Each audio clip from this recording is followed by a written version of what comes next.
Welcome to Tom Gillard's channel. Nah, said it.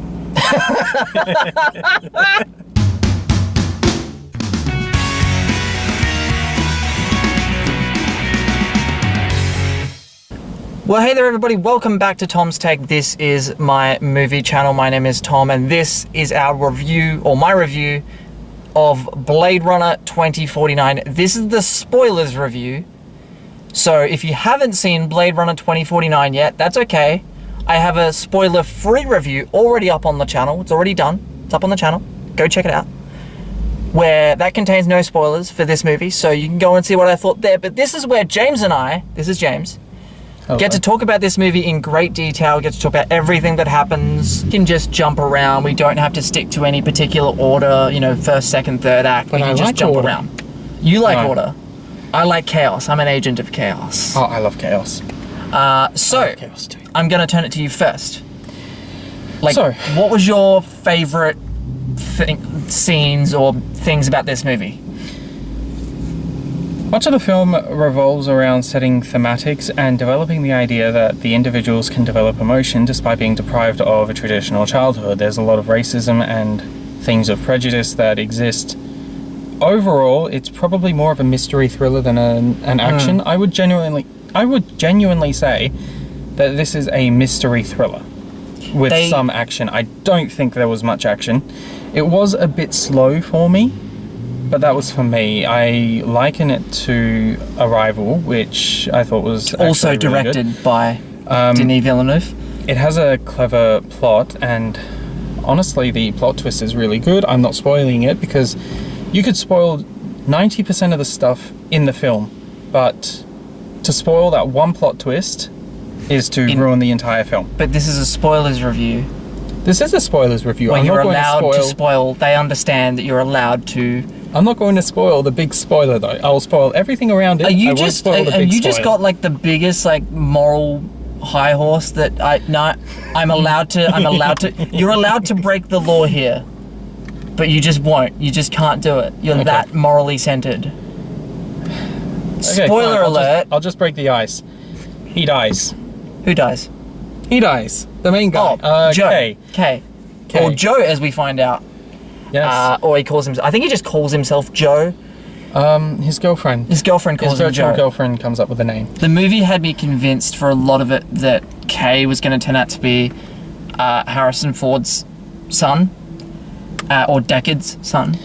I mean, in a sense, he is. In a sense, but like, you know, but I do like right up front that like he's a replicant. Like from the beginning, they tell you he's a replicant. And what I also like is like they expanded on the lore of the first one. And I'm not the biggest fan of the first one. I've come to appreciate it more now in my adult years, even though like I'm only in my 20s, but whatever. Being an adult has its advantages. Being intelligent has its advantages, but it also has its disadvantages. If you're going to think through the entire film, worth watching. But well, like you said with the racism bit, where he's walking through the LAPD, to his sergeant, to his superior, and you get cops sniggering behind him, fuck off you skinhead, because K's a replicant. So Skinner is the name given to them. Skinner, and then on his door. Yeah, he gets vandalized. He's hated. I think you can watch this and enjoy it enough. But if you see the first one, and especially if you're a big fan of the first one, you will understand little things that happen. I got a big kick out of actually seeing Gaff in this one. And in this one, he's older, he's still got the mustache, but he's older. He's almost in like a retirement home. He is in a retirement home. Yeah. But he has not lost his knack for origami, and But he looks like Colonel Sanders from KFC. Agreed. I'm surprised he didn't offer Kay some deep fried chicken. Some deep fried chicken, yeah. Maybe that was racist. I worked with Deckard. Here's some chicken. What I did like is, the movie's ambivalent. In the first 2/3 of the film, it will probably be more abstract than what most people are used to. It builds on the first one with the whole mystery thing. It doesn't tell you too much, leaves a lot to be implied. But it doesn't even build on the first one, except in the first third. It makes references, but for instance, Gaff's appearance isn't actually a big one. But I'm just saying, I got a kick out of it because I didn't know whether he was going to be in it or not. But it could be a very major thing if they do a potential sequel. This movie looks incredible. Like, from a cinematography standpoint, some of the shots are breathtaking. And of course, you got Roger Deakins doing the cinematography. He did the first one. He's done a number of films.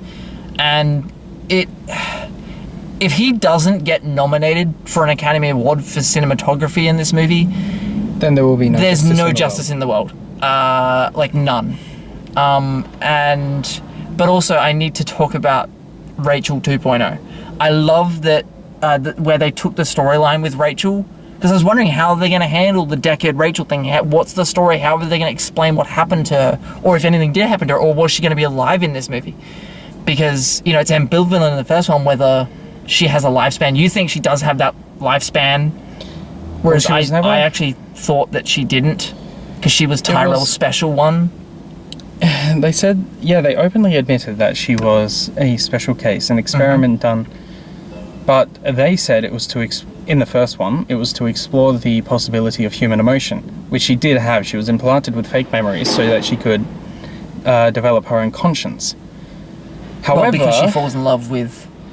However, it does take place in 2019, doesn't it? Yes, the first one does. Okay, so the timeline still dictates that you don't know whether or not she has a finite lifespan.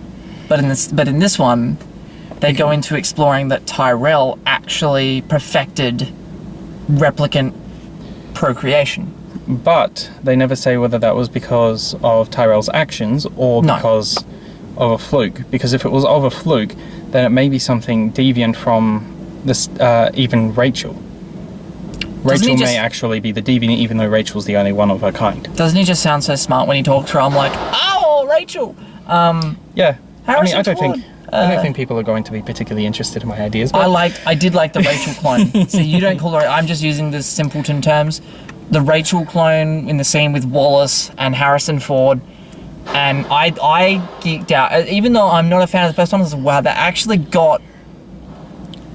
I'm not sure how they did it. We were arguing about how they did it, but I'm not going to get into it here because it's going to go on forever. But ultimately, they would have had to use a combination of makeup and most likely CGI effects. Yes. Because I can't imagine someone would wear that shirt comfortably. Well, and also, if you're paid enough, you'll wear anything. That's why porn exists. What? So you overall, you liked the movie? I liked it. It's not one that I could watch straight. It's something that I would have to be doing something else to watch. See, I love that it like, this movie is long. Like, it's 2 hours 43 minutes. Like, I enjoyed that it took its time to tell its story. The first one, I thought, you know, I've seen the final cut, and I think I've seen one of the other cuts as well, with the one with the voiceover of the original. And, you know, the first one does feel a bit choppy at some times. It does feel like they had to condense the story. This one, it really they just took their time. They're like, no, we're going to tell our story in our own time. Who cares if it's nearly 3 hours? Yeah, I mean, it wouldn't hurt having cut about 15 minutes out. I don't disagree with you. There were maybe one or two scenes that didn't need to be in there overall. But overall, I think just trimming a little bit of time out of mostly just exposition scenes. They did repeat themselves with a couple of, you know, exposition beats. I mean, that's my major criticism for the film. It doesn't quite get up there, but... It doesn't do it as badly as... Like, it does a better job with exposition than most films do. Yeah, because most films tend to rush. I mean, we watched the first Blade Runner together, and our opinions vary differently. I thought it was incredibly wanky because it tried putting everything in all at once. Admittedly, it was a well-made wanky film, but I think there was a big difference between the one I remembered and the one I watched. Oh, I need to...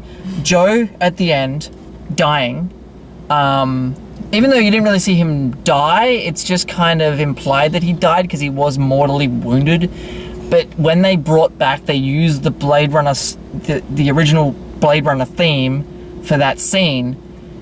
And that, again, I go back to this, I'm not a big fan of the first one, but I had several moments in this movie where I just kept geeking out at callbacks to the first one, and that was one of them, because it was this poetic thing of Roy in the first one, when he dies at the end, they played the theme.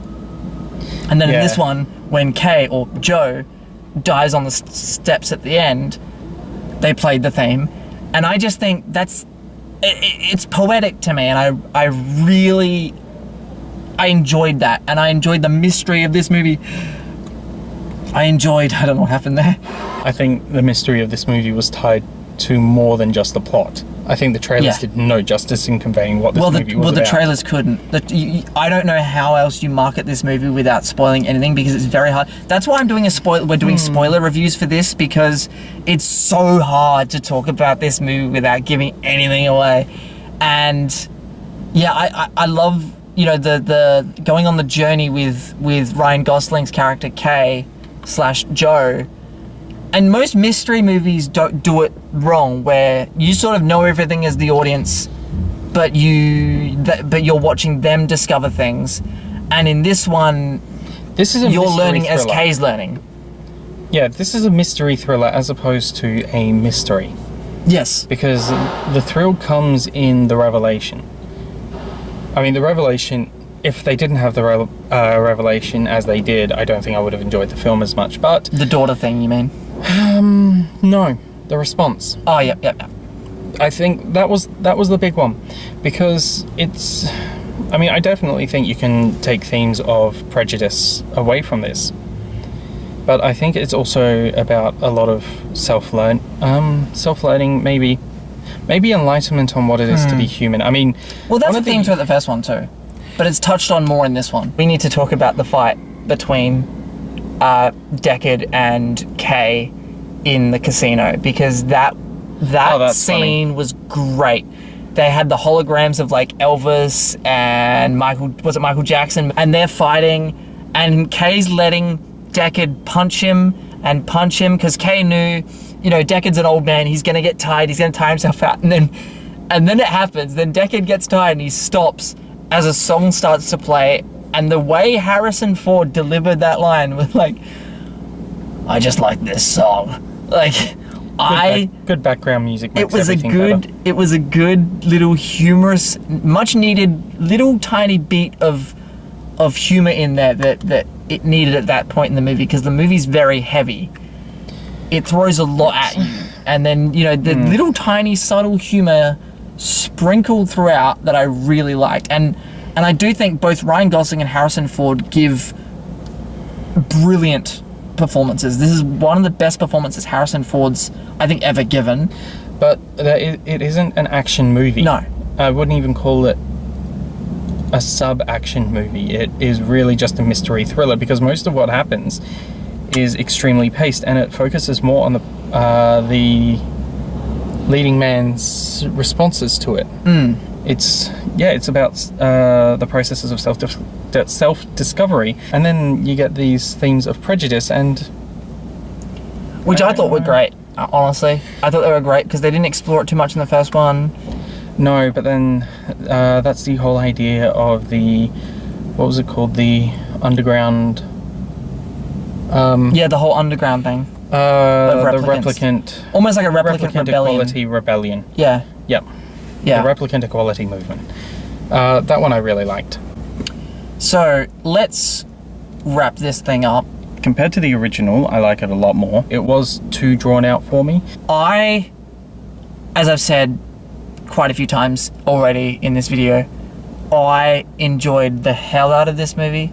I like it better than the first one. I think it is far better than the first one. Definitely. Of all the cuts of the first one, I think this is better than all of those. No matter which version you watch. And I want to know what you guys think of Blade Runner 2049. You can leave spoilerific comments down below, because this is a spoilers review. I've said it over and over again. Spoilers! Because they're fun to talk about. Thank you very much for watching, guys. Remember to subscribe to my channel if you have not already. That's about all I have to say, really. Thank you very much for joining me. And thank you for joining me. And I will see you guys next time. Bulbasaur's a replicant.